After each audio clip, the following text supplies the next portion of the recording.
자, 기둥이라는 물체는 자, 지면에 수직으로 세워진 부재로 볼 수가 있고요. 압축 하중을 받는 부재입니다. 지면에 수직으로 세워져서 상단에서 압축 하중을 받는 부재로서 압축과 굽힘이라고 하는 변형이 발생할 수 있는 물체라고 볼 수 있습니다. 자, 단주와 장주 두 가지 정리하는데 단주에서는 편심 하중을 받는 경우를 봅니다.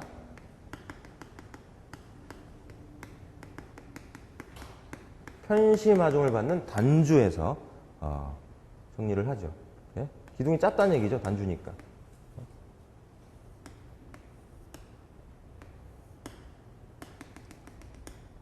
지면에 이제 수직으로 세워서 편심 하중이니까 도심에서 편심 하중이라는 표현은 도심에서 벗어나는 하중 이런 의미로 생각하시면 돼요. 도심에서 오른쪽으로 이렇게 벗어나서 하중 P가 누른다 이렇게 보겠습니다. 이때 편심 거리는 A로 잡아요. 편심 거리는 A 이렇게 잡죠. 이렇게 잡고 단면은 임의 단면으로 일단 보겠습니다. 도심점을 G로 놓고요. 도심점은 G로 놓습니다. 이 단면은 위에서 본 단면이죠. 위에서 본 단면이야. 위에서 본 단면이고 지면의 이 수직 방향은 Z 방향으로 잡습니다. 그리고 도심에서 이렇게 수평축은 Y축으로 잡아요.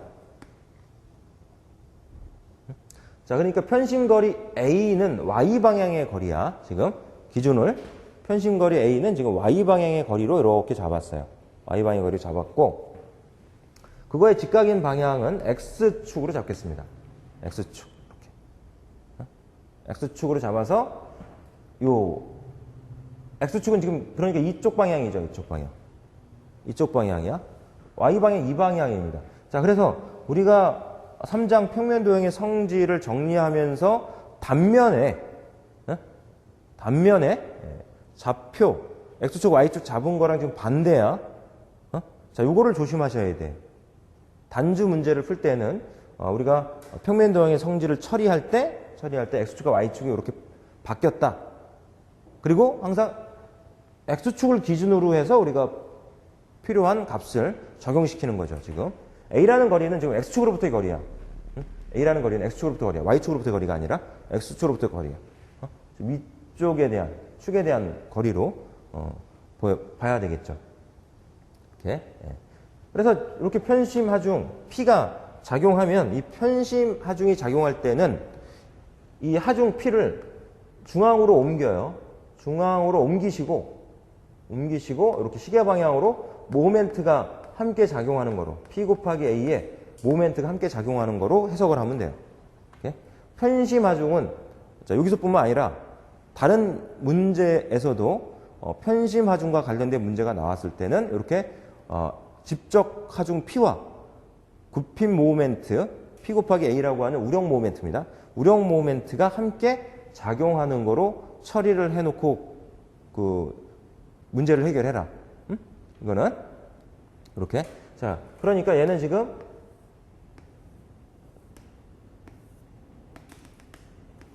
도심에 집중하중 P가 직접 하중 P가 작용하는 거 플러스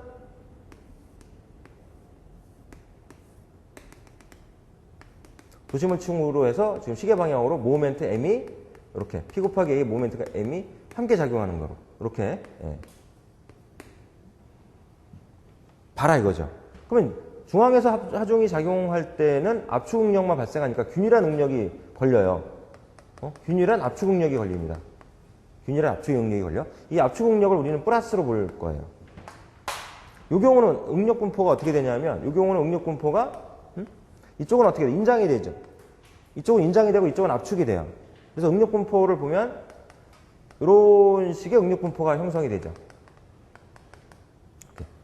압축 응력과 인장 응력 이렇게 함께 발생하게 돼. 이렇게. 자, 압축을 플러스 인장을 마이너스 이렇게 보겠습니다. 편심 하중을 받는 단주에서는 압축 응력을 플러스 인장 응력을 마이너스 방향을 이렇게 봅니다. 압축 응력보다는 인장 응력이 더 위험하죠. 중앙에서 이렇게 직접 하중 P가 누르는 것보다는 굽힘이 걸려서 굽힘 모멘트가 작용해서 인장이 쫙 늘어나는 이쪽 부분이 위험해요. 이쪽 부분이. 그래서 견디지 못하면 오른쪽에서 터져갖고 안으로 균열이 가겠죠. 이렇게. 예. 그래서 이 경우에는 직접 하중이 작용할 때는 응력은 A분의 P로 계산해주면 돼. 이때 응력 시그마는 A분의 P로 계산해주면 돼. 이때는 플러스 마이너스 단면계수 Z분의 굽힘 모멘트를 구해주면 되죠. 마이너스는 인자응력, 플러스는 압축응력 이렇게 보겠습니다. 이렇게. 응력은 더해주면 돼요. 이렇게. 편심 하중을 받는 응력을 계산할 때는 더해주면 된다. 이거를 더해주면 된다 이거죠. 더해주면 돼. 이렇게. 그래서 발생되는 응력 분포를 생각을 해보면 세 가지 형태의 응력 분포가 나올 수가 있다. 직접 하중이 작용할 때 발생하는 자체 끝단에 발생하는 응력, 시그마하고 굽힘이 작용할 때 자체 끝단에 작용하는 인자응력 시그마 t하고 크기에 따라서 응력 분포는 세 가지 형태의 응력 분포를 보일 수 있다는 거죠. 만약에 같다면 얘가 같다면은 응력 분포는 이런 식의 응력 분포를 보이겠죠. 이런 식의 응력 분포를 보일 거예요. 만약에 이제 얘가 압축 응력 시그마가 이 시그마 t보다 크다 그러면은 응력 분포는 이런 식의 응력 분포를 보이겠죠. 이런 식의 응력 분포를 보여요. 보여? 이렇게. 시그마 t가 요 압축 응력보다 크다라고 하면은 이런 식의 응력 분포를 보일 거예요. 보여요? 이런 형태의 응력 분포가 세 가지가 나올 수가 있어요. 이 세 가지 응력 분포 중에서 가장 위험한 거는 이 세 번째 응력 분포를 가질 때가 위험합니다. 이렇게 인자 응력이 발생하느냐 하지 않느냐, 자체 끝단에 인자 응력이 발생하느냐 안 하느냐는 뭐에 의해서 결정이 되냐면 편심거리 A에 의해서 결정이 돼요. 편심거리 A에 의해서 결정이 된다. 그거를. 자, 그래서 이 경우에 먼저 수직 응력 시그마를 구한다. 그러면 수직 응력 시그마는 A분의 P 플러스 마이너스 단면계 Z분의 굽힘 모멘트 M으로 이렇게 이제 계산을 해주면 된다. 최대 수직 응력 시그마 T, 시그마 C 맥시멈이 되겠죠. 시그마 맥시멈으로 놓겠습니다. 최대 수직 응력은 최대 압축 응력이 돼, 지금. 최대 압축 응력은 A분의 P 플러스 Z분의 M이 되겠죠. 플러스를 압축 응력으로 놨으니까. 이 값이 허용 응력보다 작거나 같으면 안전합니다. 최대값은. 자, 그래서 최대 수직 응력을 구하라. 최대 압축 응력을 구하라. 이런 문제가 나올 수 있다. 응력 구하는 문제가 나올 수 있다는 거죠. 응력 구하는 문제가 나올 수 있고요. 이 단면계 Z는 도심에서 끝단까지 거리분의 도심을 지나는 축에 대한 단면 2차 모멘트야. 이렇게. 그러면 도심을 지나는 축에 대한 단면 2차 모멘트는 어떤 값이 들어가야 돼? 단면에서 봤을 때 이 축, 도심을 통과하는 이 X축에 대한 단면 2차 모멘트가 들어가야 돼요. 이 축에 대한 단면 2차 모멘트가. IJX가 들어가야 돼. IJX. 이렇게. 그럼 도심에서 끝단까지 거리 2는, 도심에서 끝단까지 거리 2는 X축으로부터 Y축, Y방향의 끝단까지 거리가 들어가야죠. 이걸 Y로 놓겠습니다. 스몰 Y. 이렇게 해서 스몰 Y분의 IJX에서 표현이 돼요. 이렇게. 여기서 IGX는요, IGX는 회전반경 K의 제곱 곱하기 면적 A로 이렇게 표현할 수 있죠. 회전반경 K는 어떻게 구했어? 회전반경 K는 면적 A분의 도심에서의 단면 2차 모멘트로 구했어요. 그러니까 도심에서의 단면 2차 모멘트, 루트, 빠졌네. 루트, 이렇게. 그러니까 도심에서의 단면 2차 모멘트 양변 제곱해서 회전반경의 제곱 곱하기 면적 취해주면 돼요. 그렇게 하면 단면계 Z가 IGX 대신 이렇게 들어가니까 Y분의 면적 A에 회전반경 K의 제곱으로 표현해 놓을 수 있으니까 얘를 여기다 집어넣어. 그러면 응력 시그마는 A분의 P 플러스 마이너스 단면계 Z 대신에 Y분의 A의 회전반경 K의 제곱 곱하기 P 대신에는 P 곱하기 A가 들어가죠. P 곱하기 A. 그럼 이제 A분의 P로 묶을 수가 있어. 여기서 A분의 P로 묶어서 1 플러스 마이너스 회전반경 K의 제곱분의 Y 곱하기 A에서 표현이 됩니다. 이렇게 이제 응력을 구할 수도 있죠.